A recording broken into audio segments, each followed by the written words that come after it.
Heavy clouds in the Sunshine State, at least for 2/3 of the power part of that state. A temperature check in the SEC, and maybe the best play you've ever seen. Hyperbolic? Perhaps, but maybe not. This is the College Game Day podcast for Tuesday, September 3rd.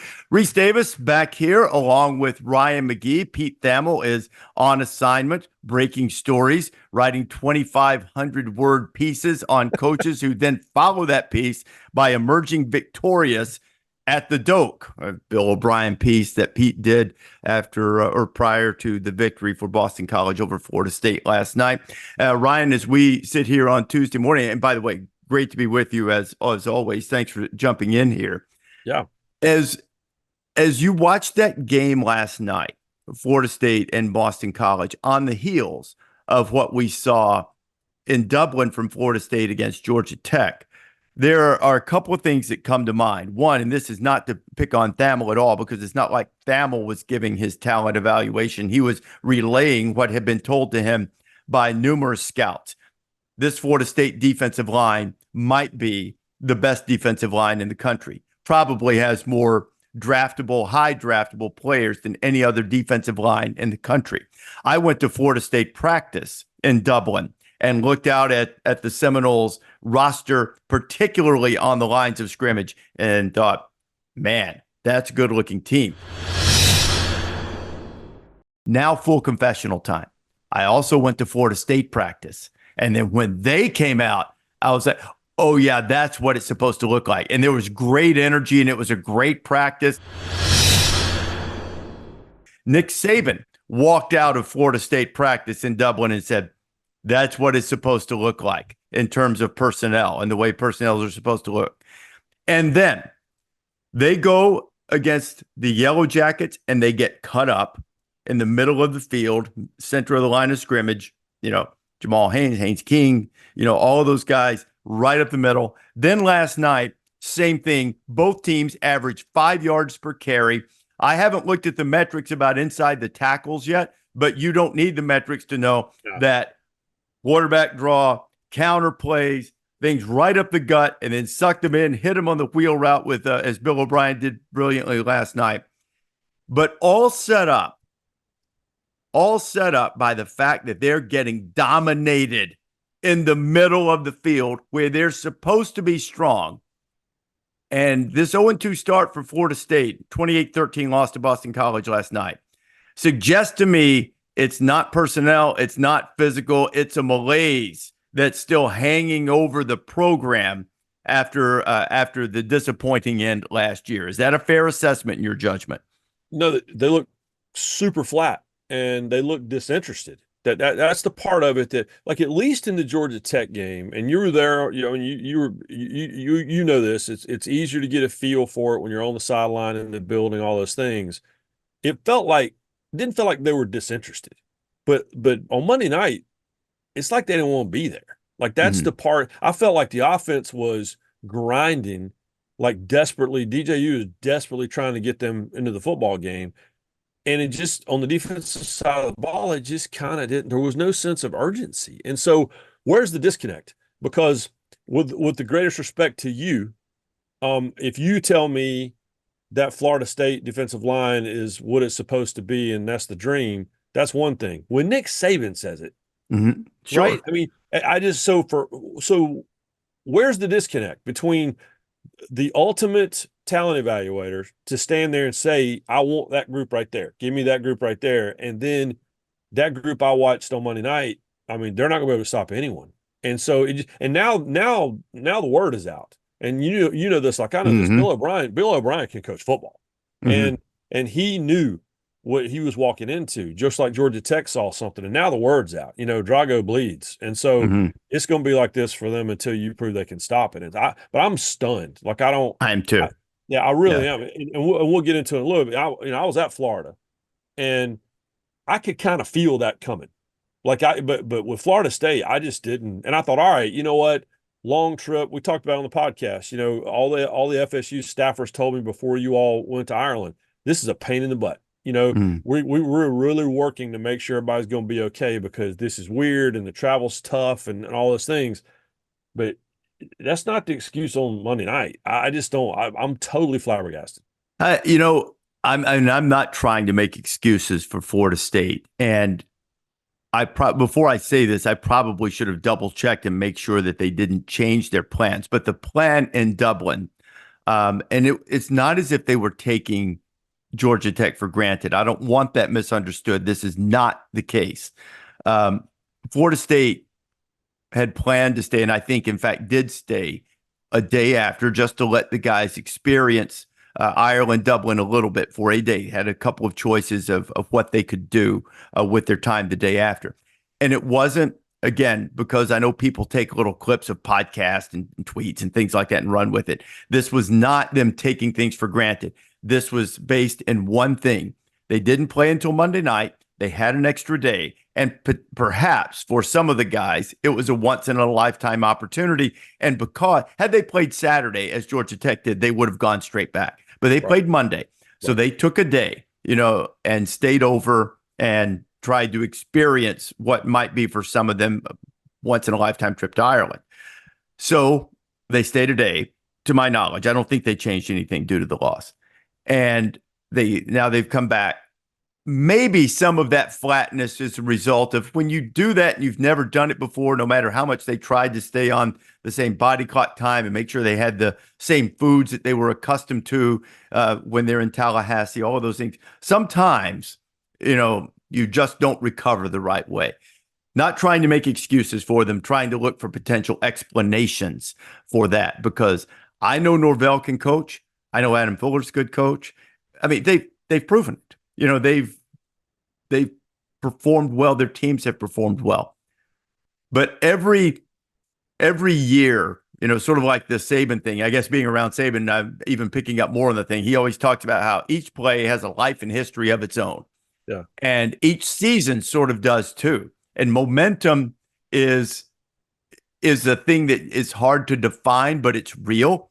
And now the momentum is going against Florida State, and the challenge is there. Can they stand up? Because they've got Memphis coming in, do have a little time to recover now, which might be good for them and might not be good for Memphis if Florida State can play to its potential. But I'm putting a lot of this on the lines of scrimmage. And I'm a big fan of DJ Uiagalelei because I like the way he carries himself and goes about his business. I think he's a class guy. He's a great guy, and it's tough. It's tough to watch, right? Yeah, it's hard to watch because you want him, because of the way he carries himself. You want him to have success. What has happened is he hasn't been able to erase deficiencies on both sides of the ball. Great quarterbacks do that. If you're having trouble on defense, a great quarterback gets you another touchdown. If you're having trouble on the offensive line, a great quarterback makes a big time throw, or if he's a dual threat, creates a play. DJ has been unable to do that, and he missed opportunities to do that last night with some misfires. A couple of balls should have been touchdowns. He missed them. He did the same thing at Georgia Tech. There was one, I think I told this story on the podcast, perhaps. My daughter, was probably getting a little something for Instagram field level in Dublin, and there's a play coming right to her. Might have been Douglas. Don't recall which receiver it was. He's open, and at worst, they're going to be inside the 5 or the 10, and it might be a touchdown if he puts it right on the money. He missed the throw. He just missed it. And that has to get fixed, because until they sort out what's plaguing them in the middle of their defensive line or their defense period, because backers have to have a responsibility in that as well. What's plaguing them right in the soul, the gut of their defense, until they get that fixed, the quarterback and the offense, but particularly the quarterback, has to make plays to compensate. And they haven't had that happen at all yet. And it's the primary reasons they're 0-2. Yeah, and for Mike Norvell now, it's going to be really interesting to watch how he reacts, because this is a guy that, for the most part, his entire career has been about forward momentum. Like, you have a bad week, that's okay. Chances are we're going to be okay. And you think about where this team was in December of last year. Like, I'm talking about going into the last weekend. And now you're celebrating the conference championship, and you've had this unbelievable season, and Florida State's back, and everything's rolling. everything has been awful ever since. Mm-hmm. Awful. Like, Yeah. from the bowl games and the opt-outs and a month of we got left out of the playoff, and then that rolled right into the wintertime, and we're suing to get out of the conference, and every Mm-hmm. story.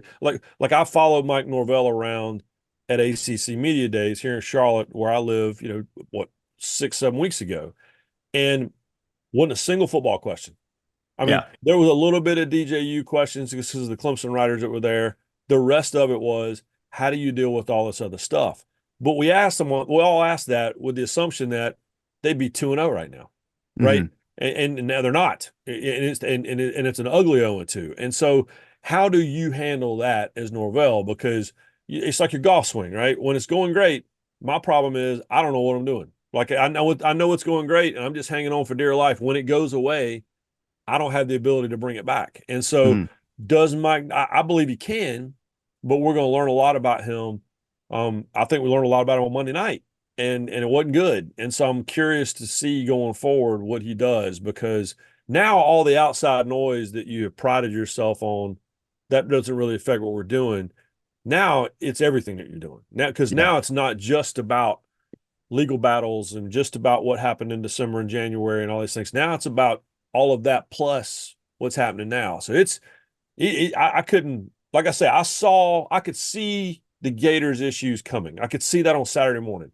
Mm-hmm. I did not see any of this with Florida State. You know what? One other thing from a XO football standpoint, the one thing about Florida State last year that they wanted to improve on offense is they averaged 150 yards per game rushing. That was 76 in the country. It was the lowest for a Mike Norvell offense since his first year at Memphis in 2016. They wanted to renew the emphasis on the run. And while they didn't have the 200 plus starts returning on the offensive line that they did last year. They were like I think 190, in that area. In 2 games, Ryan, they've rushed for 119 yards total. So they're even worse. So they're not running the ball. And I know they got behind last night, and that probably changed some things, but they've got problems on both lines of scrimmage. But I sort of think that it is more mental than anything else. And the things you alluded to, that all of the questions about, are you getting out of the ACC? Are you really mad about being left out of the playoff? And here's something else. People are going to do it because that's what people do. It is a foolish thing to say that, see, look how they played against Georgia. Look how they played the first 2 games. The playoff committee was right because of this. Now, I happen to think the playoff committee was right solely because of the injury to Jordan Travis. I think they were right. But the Georgia game with the opt-outs and these 2 games have zero to do with it. Performance in the playoff or out of it does not validate or invalidate selection. Selection is due to the set of circumstances and the data you have in front of you at that moment. What you do from that point forward is performance. Now, if it were always that, then the 1 seeds would always win the NCAA tournament. The 1 seed in the college football playoff would always win if the committee, quote unquote, got it right. This should not be used to try to validate that previous selection, but it absolutely is having an impact on their demeanor, and is on Norvell and his staff and the leaders on that team to figure this out and get it right, because maybe they aren't a championship contender after all. But they're better than this. I don't mean any disrespect to Georgia Tech and Boston College, both of whom played excellent football. And Brent Key and B.O.B. did a great job getting their teams ready and playing great. Pete and I went to a high school camp up in Springfield over the summer, prospect camp. O'Brien was there, and he actually, felt really good about their potential for this year. Had some linemen he likes, which, O'Brien always likes. And then the mobile quarterback and Castellanos, who was, he was sensational last night, man. He couldn't find, he looked like, I don't like to do this because it feels like you're taking a dig at somebody. But he looked like like a much, much better Reggie Ball. It was probably Yeah. because of the stature, because he's Yeah. not the biggest guy in the world. But boy, he's a shifty and dynamic and tough runner. And Robichaux was terrific as well. And that great wins for both of them. But for Florida State, it's on the leaders of that team, it's on the coaching staff to figure out a way to reach their potential. Full disclosure here, I didn't have the guts to do it, but we kept getting asked that question, the preseason top 10 team that might finish unranked. The first, well, I think was Michigan. I don't remember. I think Michigan was top 10. They came to mind because they didn't have anybody back, but Florida Right. State was right there with them to me, but not because of personnel, because of this. And I sort of dismissed it and thought, nah, they'll be okay. A lot of different They're guys, too they'll talented. they'll Yeah, they're kind of too use it talented. as Yeah. motivation. It'll be Yeah. okay. Yeah. But it's starting to look like that now, that the hangover, the residual effect of being left out of the playoff last year and all the opt-outs and sort of shaking the foundation. Norvell, at least being looked at and talked to on some level by Alabama, with that, he was in the running with DeBoer. All those things, you wonder what, and the legal battles with the ACC. The feeling in the stadium is the feeling in the stadium. Mm-hmm. And in a town like Tallahassee, it's the feeling in the town, Mm-hmm. and it's the feeling in the city. And so you can't escape it. And you're exactly right. So, I mean, going back to when you and I were in school, right? Back when the earth was cooling. And, there was no internet then, right? But even then, before the metaverse existed, if a team was struggling, or if you think there might be some legal issues, or if there was an arrest, or if the court, the running back that your entire program was leaning on, suffers a blown out knee in the second week. I mean, there's a feeling in the stadium that takes over, and you can feel it. I mean, even like when I was a student at Tennessee, the running through the T, we can all agree, no matter how you feel about Tennessee, that's an amazing moment. But sometimes it feels flat. And Mm-hmm. it's when things aren't going well. And Mm-hmm. I'm talking about, this is in the 80s, y'all. This is before the internet had taken over the world. And so there's a definite feeling, and you could feel it I was not there. I was in Charlotte, North Carolina, watching the Monday night game on television. You could feel it in that stadium. You could. Mm-hmm. And, Mm-hmm. it wasn't at the start. Everything was great in the beginning. But by the time you got halfway through the second quarter, and it's very obvious that there's no high gear tonight, Mm-hmm. you could just feel it. I could feel it through the television. And so, no, you're 100% right. So, no, those players are not sitting and going over legal documents. And all due respect to all of us, they're not reading Pete's stories about what's happening with the lawsuit, but everyone else is. Mm-hmm. And everyone else is sitting in the stands, and everyone else is at McDonald's when you're going to get lunch, and everyone else is sitting in class because they're all reading it. And so you absolutely, feel it. And so again, if you are Mike Norvell, how do you handle this? Because it is not a single tiered problem. This is a multi-layered deal. And so, and oh, by the way, and I wonder too, I'm a huge fan of these games. I love the Monday Night Labor Day game. I sat in the rain for the Virginia Tech game several years ago. I love the fact that you guys go to Ireland. I love going to Vegas and Dallas and all these places for these neutral site games, Atlanta and all that. But if you're Florida State, you started the year going overseas, and your promise was, all right, this is a pain in the butt. That's a quote from someone in the administration, but now you give everyone a day to experience this, or a trip to experience this, and now your next game is on a Monday night, and now you've got a bye week, and it's just, there's no normalcy going on. So I Yeah. wonder if you do one of these things, that's fine. If you do two of these things, I don't know. And then if you do pair those things up with a week off, I can't decide if a week off at this point is good or not. And so they could use a little routine. And by the time they hit that routine, it's the middle of September, and it might be too late. We'll see. Ben Pelt put up a graphic on his show last night. The result of Florida State coaches who started their seasons 0-2 back through the years. And historically, it hasn't been good, but Bobby Bowden once won the rest of them. He Yeah. won. Yeah. He went 10-2 after starting 0-2. I want to say it was 89. I'm not positive that was the year, but at any rate, Florida State has had it happen for them where they've turned things around. Talented team, disappointing start. probably not out of the ACC race because remember, you just have to finish in the top two. They still, they still play Miami and Clemson, which will, certainly aid their cause. But they're in a big hole, and it seems unlikely, and it doesn't seem impossible. It is impossible if they don't address the on the field issues and the level of play that they have. So, big problems in Florida State. But if there's anything that can give Florida State some hope, and look at it, they say, well, it could be worse. We could be in Gainesville, because I do think, I was a big fan of the hire and still believe that Billy Napier is a good football coach. He's proven so in the past.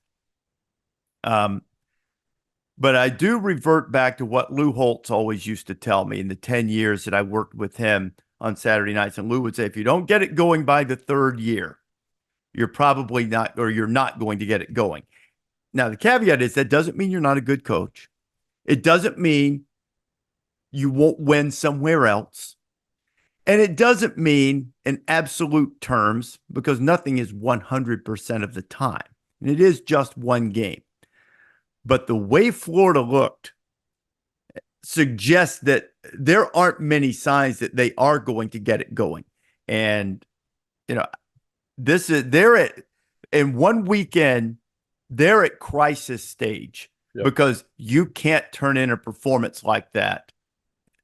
Even if Miami proves to be national champion, which Miami, by the way, looked awesome. They looked really good. Cam Ward was sensational. And that looked like a playoff team. 1 weekend, it's 1 week, prone to overreaction. Let me put a fine point on it. That performance, that individual performance in the Swamp was playoff worthy, especially for a first game. So maybe it turns out that Florida's fine and Miami's just super elite. But with the last 2 years and then sort of getting housed in your own stadium, not many good signs right now in Florida for the Gators or for Billy Napier and what the future might hold for the Gators. Yeah, right after the game ended on Monday night, Tim Reynolds, his great Associated Press writer down in South Florida, he tweeted, he said, the last time Florida and Florida State both lost at home by 15 or more points apiece on the same weekend was 1973. They were both terrible then. Florida State, 3 years later, had a winless season. Yep. And that was still during the time when Bear Bryant was saying about Florida, if they ever get the right coach, if they ever figure it out, they're a sleeping giant. And they never did figure it out for any, long stretch. They had little pockets, but for a long stretch until Spurrier got there in 1990. I know they had, they were number 1 in 84 or something like that, and Georgia beat them. But, so they had little pockets, but they never really figured it out until Spurrier got there. So that's been a long time ago. Unless Steve Spurrier was the quarterback, or they were had a drawer full of recruiting violations, Florida didn't win until Steve Spurrier took it, because that 84 team had everything taken away from it. They still for years at the Swamp, they had this big 1984 SEC champions poster. I think they finally took it down because you can't find that in the record books anywhere because it went away. but it was, so we had, and I am on the record as saying I love Billy Napier. Thamel gives me a hard time because I have ties to Furman, and Billy always says the third greatest quarterback in the history of Furman football. Shout out to Frankie DeBusk and Bobby Lamb. But we had Billy on the set of Marty and McGee, first segment of the show, so 9 a.m. on Saturday morning. And Billy's never going to be a shouter, right? Billy's never. I mean, he is a maintain an even strain, like bubble never leaves level guy. But it struck me during the interview, we had a tremendous crowd. Big crowd there for a Saturday for Saturday morning there on the quad, and the cheerleading squad's there and the band's there, and Albert and Alberta there, and all the fans, and like Billy never even looked at him. Like, it just struck me during the interview. Like, usually when the coach comes up, it's all right, let's go and all that stuff. But Billy was being Billy, but it just felt flat.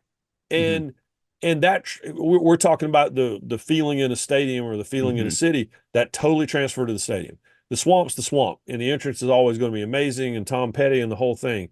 But it just felt uneasy, and it felt like the tipping point. It wasn't going to take a whole lot for the crowd to go, oh, here we go again. And that's exactly what happened. And when you lost the crowd in the Swamp, that's all. Miami didn't need any help. Tell us what we're going to see from Mario Cristobal's team this afternoon. Well, the opponent today is formidable. They're ranked in both polls, obviously highly regarded. It's going to be a classic matchup. It's a line of scrimmage, edges in the slot, outside, all throughout the kicking game, the height, length, and speed. It's going to be about individual matchups, and it's the open. I talked to Mario Cristobal during the week, and he was already talking about we're so worried about the noise because he said, I have no confidence in this in-helmet communication, and, the place is the loudest crowd, most hostile crowd we'll see all year. Offensive lineman worried about being able to hear. And that lasted almost 10 minutes, so that's where I think that the disconnect is. And listen, the Florida job is the Florida job. I always said it's like when you're president of the United States, it doesn't matter who you are, you see these pictures, first day of office, last day in office, whether it's 4 years or 8 years, and they've aged 50 years. That's what the Florida job is. Damn near killed Urban Meyer. And, it chewed Will Muschamp up, it chewed Ron Zook up. I mean, the list is long and distinguished. And, it's year 3. And McElwain. Yeah, all of them. I mean, it breaks their brains. And so I'm with you. I love Billy. I think he can coach. I think that if he were given time and everything, stayed at a certain level, I wrote this column a year ago. If you gave him enough years, I think he could build something, but I don't believe that's going to happen. And I hate it. Yeah. I mean, they've got a brutal schedule, and even if the issue isn't the record, the issue is getting housed like that. If they, look, Miami's really good. You lose that game 31-28. Florida fans are mad. They're disappointed. They want to win. They want to win 31-28. But let's say they lose. If they continue to play throughout the schedule, and everybody that they play them all. A lot of teams in the SEC missed a lot of the contenders, for the most part, or got them at home. Florida, basically, for the most part, they miss no one. I guess they miss Alabama, but, they're at Tennessee. They've got Georgia, Texas, LSU, Ole Miss. Those are all in a row. So, a 7-5 before the season, people were saying, Billy Napier can go 7-5 against that. They should give him coach of the year, and they're not wrong if it's a competitive 7-5. Right. But we're not off to a good start there. And what you said, I think, dovetails perfectly with what Holtz meant. He didn't mean that, Billy Napier or someone else, and he wasn't speaking specifically on Napier, obviously. Not that the football coach couldn't scheme his way or recruit his way out of the mess. What he's talking about, if you're not going in the right direction by year 3, the vibe in the stadium, the fans, the boosters who are now donating to collectives. So now it's even more power. Now they're mad.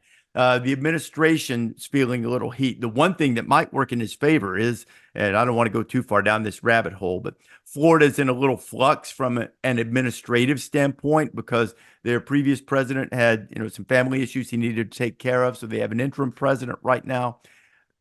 Maybe that gives Billy another grace year, or maybe they turn it around. It's only 1 week. Maybe they play well, but they're going to have to turn it around, and they're going to need to do so quickly and against a daunting schedule from this point forward. So tough times in the state of Florida, unless you're a Hurricanes fan where things are going well. A reminder to those joining us this season that every start of the week we'll incorporate a new segment called Best in Game. And this segment will highlight something or someone that stood out to us over the weekend. And also in year 3 of his regime, and feeling a little heat. And I made a joke in the USC LSU broadcast on Sunday night, or maybe not a joke, but a little quip. Holly Rowe did this report about the 1,400 pounds collectively that USC had gained in the weight room to be, a bulkier, more physical presence on the lines of scrimmage. And I joked that that was not to be confused with the giant weight that Lincoln Riley was feeling on his back because of some discontent in USC quarters over the way last year went and over the way the defense had played. Instead, they get a win over LSU, and they get the moment that I have deemed best in game. That catch by Kyron Hudson in traffic. Gargantuan human being. Listed at 6'7", 320. Much bigger than that. He made a big block there. Moss buys a little time. Puts it into traffic. Did he pull that down? Kyron Hudson. Oh, my goodness, what a catch. When Miller Moss threw that ball, Ryan, I was like, oh, that's not a good decision, because there were three Tigers in the secondary converging. And instead, he dropped the thing right in the bucket, but only a bucket that Kyron Hudson had to go up and do his best OBJ or even better. It's one of the, I'm not saying he's the best receiver who ever played college football, but I don't know that I've seen a better catch. You think of a few here and there. The catch Devontae Smith in a Heisman winning season made in the back of the end zone against LSU is one that comes to mind. There are a number of Larry Fitzgerald catches. That individual play, I felt like really showed SC, SC was already fighting, like, hey, you know what? Not only fight, we still make plays like that out of nowhere. Then he made another one when he made the catch along the sideline, and then was the guy who got hit on the late targeting call before the decisive touchdown. So I give best in game this week to the first Kyron Hudson catch.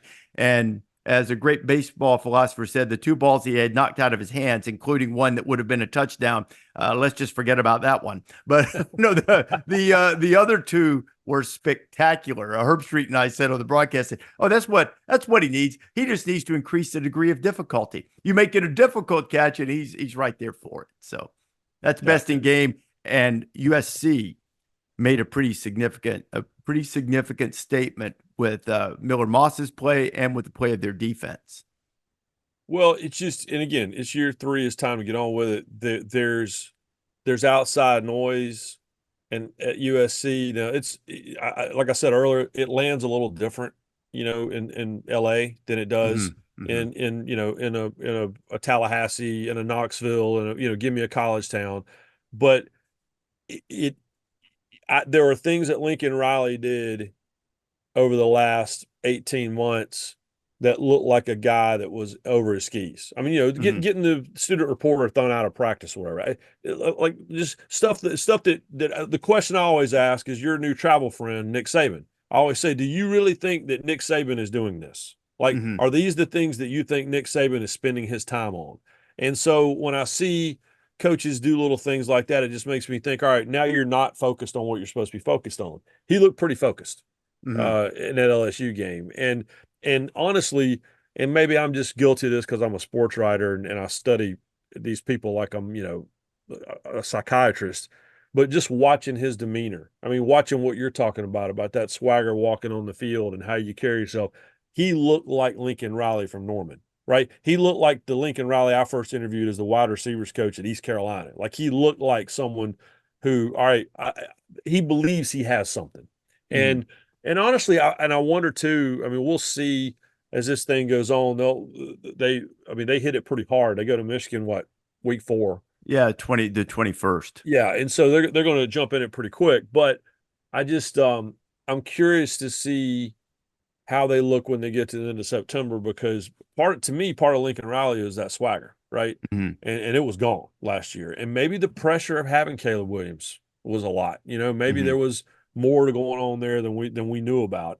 But it's certainly, my week 1 reaction is that USC is back. Yeah. Well, I keep hearing about this daunting schedule that they have, and I'm never suggesting that it's easy to go to Michigan. It's not. But if you're going to get Michigan, why not get them while the quarterback is still being broken in? And I would still say by September 21st, even with the Wolverines' experience against Texas coming this weekend, this September is going to be a better time to get Michigan. There's not really a great time to get their defense, but getting their offense, September is going to be better than later in the season.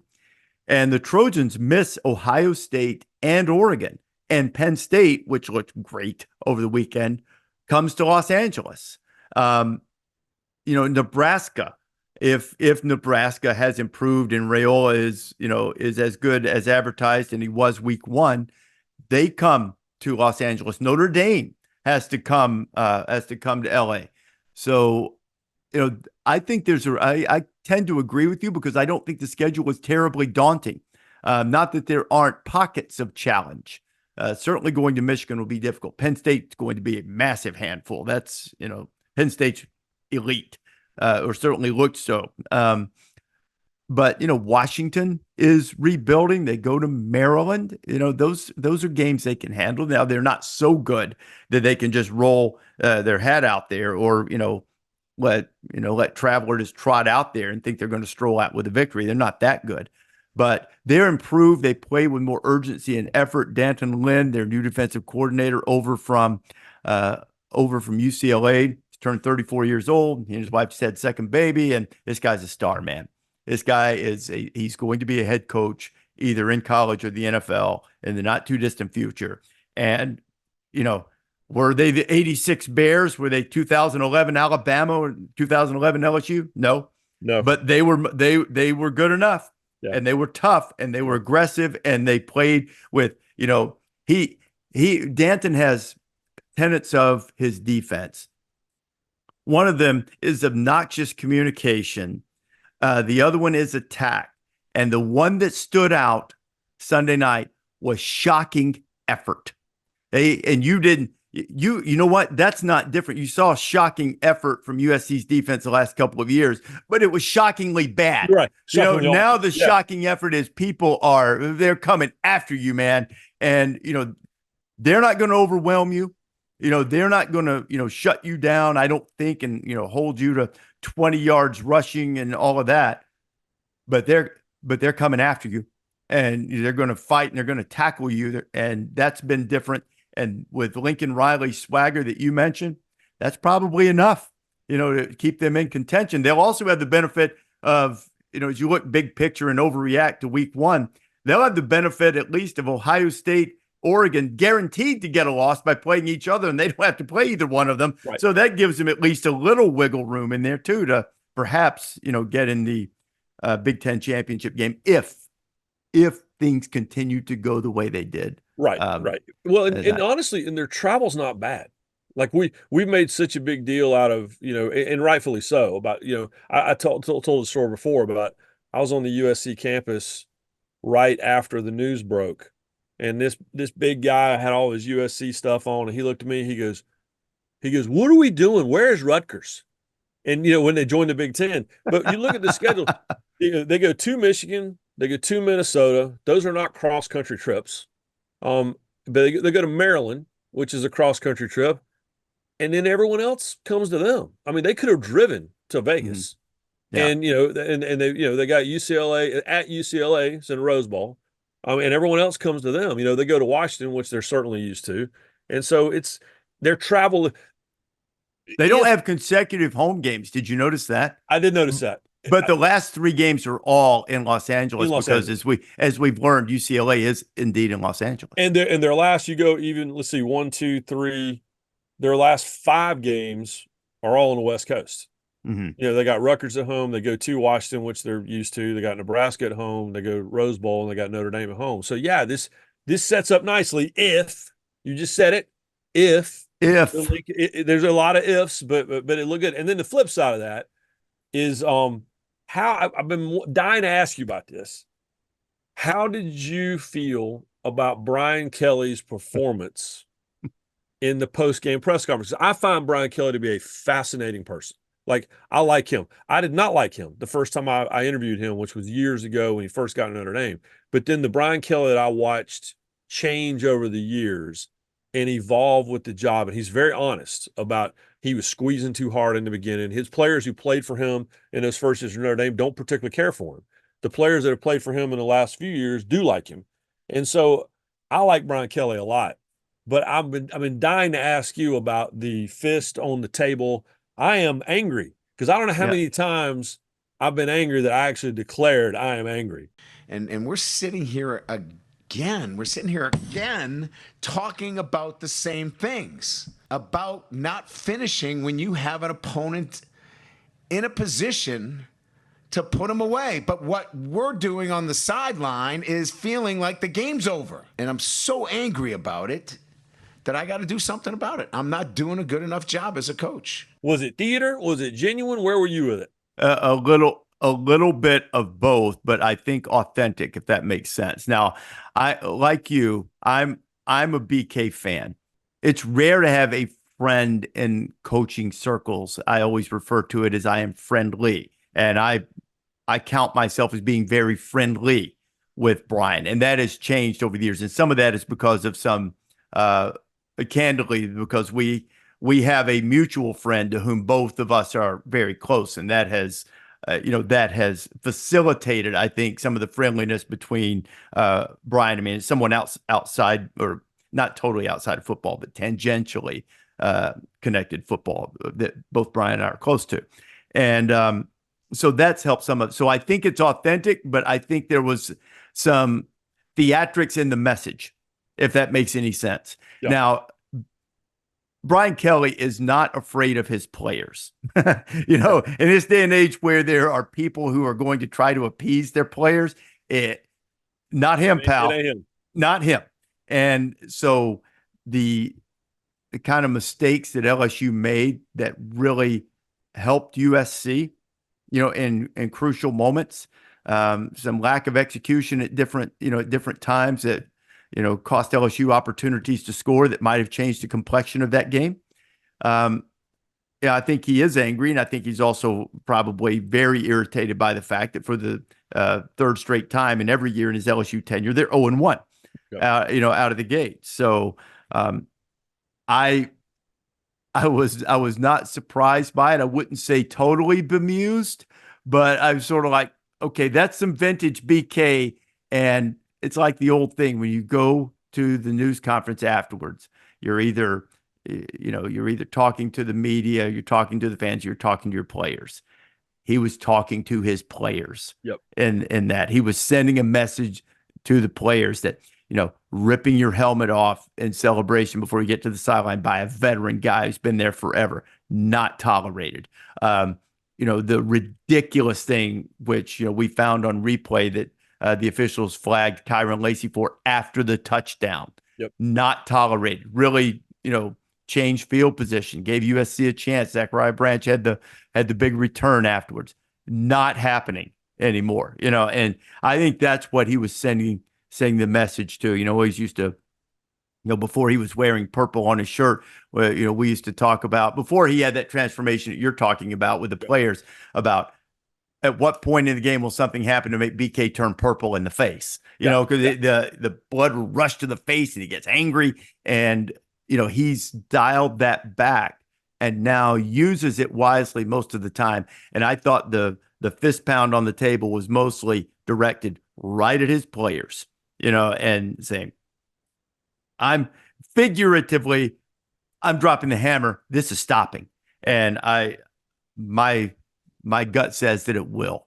I think that I want to hit you with one more quick thing here about that game, about Florida, Miami, sort of collectively. I know Florida wasn't picked to be a contender in the SEC, but sort of a mixed bag with A&M's loss to Notre Dame. Yep. Notre Dame looks elite, and I know new regime for Texas A&M, all of that. SEC dumped some of these games, or got dumped on, by Miami and by USC. Georgia certainly carried the banner quite well, but this whole dominant conference thing got answered a little bit. Yeah, it was not a great weekend, and Vanderbilt carried the torch. By the way, like we all predicted, right? Virginia Tech, Vanderbilt, best game of the weekend. Like we all knew we were going. But it is no, and it's been interesting talking to people about that, and Kel Surprise. A lot of my friends in the Midwest are very quick to point it out. A lot of my friends in the Southeast are very quick to defend it. But I always go back to, and we've talked about on the podcast before, years ago at ACC kickoff, like ACC Media Days at Pinehurst, and the great John Swafford And the word on the street, like everyone's reporting, the Big East is about to raid the ACC, and the ACC's done. And John Swofford, being John Swofford, is always the coolest guy in the room. And he said, "Listen," he said, "maybe I'm a little biased, Rece, because I sound like him, but Rece, but he's what Swofford said that day was, if we take care of our business week one in these cross conference games, and in the final week of the regular season in rivalry weekend, and we win a few bowl games, all of this goes away. The perception is everything." And the reality is that the SEC did not make the national championship game for the first time in forever last year, and they got off to a rough start in week one. And so if that were to continue a little bit in week two and week three, then yeah, man, the screaming is going to start. It was not a good weekend, but the good news is we are in the new playoff era. And so, and the teams that looked good looked really, really good. So you still can recover from a good, like LSU can make the playoff. Oh, of course. No doubt. There's no way that loss comes back to haunt you in any way at the end of the year unless you have 3 losses. And so they're still in the conversation, and they're fine, and Brian Kelly knows that. But it is going to be very interesting to see how that is the perception going forward, because the reality is Michigan, it took a minute, right? The defending national champions. And you just listed all these Big Ten teams that are going to be kind of wadded up in that could be 10-2, could be 5-7 group. And so, yeah, the week one overreaction is my favorite thing. It's my single most favorite thing about September. And so with that, if you're looking at it from an SEC standpoint, 2 programs carried the banner over the weekend. Georgia and Vanderbilt with the win against Virginia Tech, which brings us to our first edition of the legendary axiom presented to me by the late, great Bob Knight during the years that I worked with him on basketball. Bob would say to me, "My boy, dumb loses more than smart wins." Dumb loses more than smart wins. Now, when we do this segment, I want to offer the disclaimer. In no way, shape, form, or fashion, because of the great respect I have for the players in the game, we are not saying that the player is dumb, the coach is dumb. We are saying that the action that happened is dumb. And basically, by dumb, it's a shorthand way and a fun way, unless you're on the business end of this, a shorthand, fun way of saying an unfortunate turn of events that are largely self-inflicted. Yes. And in this case, Vanderbilt got to carry the banner for the SEC along with Georgia in these non-conference games, largely because of a self-inflicted wound by Virginia Tech. The defense gets a stop, you force a punt, and you send 2 guys wearing jersey number 0 onto the field. And you get penalized, and you give up a field goal. And because of the field goal, though it wasn't at the same time of game, it meant at the end of the game, the score was tied after you'd given up a lead, and you end up losing the game because Diego Pavia just kept leaking. That's for you, Pete Thamel. Reference out and picking up yardage and making plays. And, he took great umbrage at being called a poor man's Trace McSorley. But, I mean, Trace McSorley was a really good player, so it was just manufacturing something. But the 2 zeros on the field cost you a penalty, cost you possession of the ball, cost you 3 points, and what ends up being an overtime loss. And so it is the Hokies who get the inaugural 2024 edition of Dumb Loses More Than Smart Wins. And double zeros will always be particularly painful for Virginia Tech fans because of the famous meme of the great Frank Beamer, who I adore with every fiber of my being, celebrating when it was zeros across the board, zeros across the clock. We're headed to OT. Wake Forest. Is it Wake Forest? Oh, yeah. It might still be Andrew Adelson's profile picture on Twitter, X, whatever we're calling it, where she superimposed her face on there. It's #GoACC. But, yeah, it was. And here's how I knew that went down that way. Because the great Marty Smith, our dear friend, we were on our way to the airport, and all of a sudden I hear what sounded like some sort of animal giving birth in the back of the van. and it was Marty watching the game on his phone and on the app. And, Marty grew up a Virginia Tech fan, going to Lane Stadium with his dad, and I didn't even know what had happened. I just knew whatever it was really, really bad, and it was even worse than I thought. There's a secondary lesson to that as we wrap up to jersey number 0 and having 2 of them on there. If you follow the advice of Deion Sanders, which I totally concur with, by the way, nobody should be wearing jersey 0. Why do you want 0 on your jersey? I don't like having 0 on your jersey. Why would you do that? Deion doesn't allow it at Colorado unless he's changed this year. The only exception I would make, Ryan, as we wrap this up, you can wear jersey number 0 if your name is Otto or Owen. Like Owen Papo from Auburn wore jersey number 0. That looks kind of cool. If your name's Owen or something like that, or like Jim Otto, the old Raiders center, 00 Ott or 00. You can if there's a quirky side to it. But if your name is Ryan McGee or Rece Davis, don't wear 0. Don't wear 0 on your jersey. So unless you're a mascot. I noticed this past week, Sebastian the Ibis wears a 0. Only reason I noticed that was because that represent the number of ACC championships they have. Well, he did. Well, so we did this thing with all these Florida students. We held up a picture.